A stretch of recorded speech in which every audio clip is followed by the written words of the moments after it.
Scribd Audio presents Savage Conversations by Leanne Howe. Read for you by Linda Henning, Ed Bourgeois, and Archie Montgomery. Introduction. Susan Power. Leanne Howe was living and teaching in Illinois in 2008 as the state was on the cusp of celebrating Abraham Lincoln's 200th birthday the following year. As scholars delved into well-traveled Lincoln archives in search of fresh perspectives on old stories, Leanne was intrigued by all the fuss. Being Native American in this country means often having a very different take on American history and historic figures generally accepted as national heroes.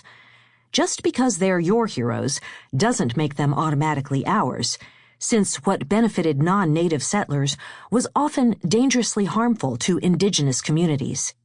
So from the very outset of her investigation, Leanne's analysis of Lincoln history was brilliantly original, innovative, and fascinating.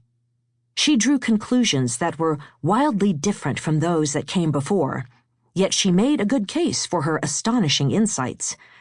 I was honored to take the journey with her, hear what new theories leaped to mind while she sorted through old papers and familiar stories. As she read biographies, letters, and diaries, she became increasingly interested in the former First Lady, Mary Todd Lincoln. Perhaps because Mary's own story is compelling, perhaps because Leanne is Choctaw, a tribal nation following matrilineal kinship ties that invest Choctaw women with enormous political power. Leanne focused on this troubled woman who was the mother of a nation while its territories were awash in the blood of a vicious civil war. And what she thought of Mary Todd Lincoln was riveting. Leanne phoned me one day to share an exciting revelation she'd had as she tracked the various illnesses of the Lincolns' 4 children, only one of whom survived to full adulthood.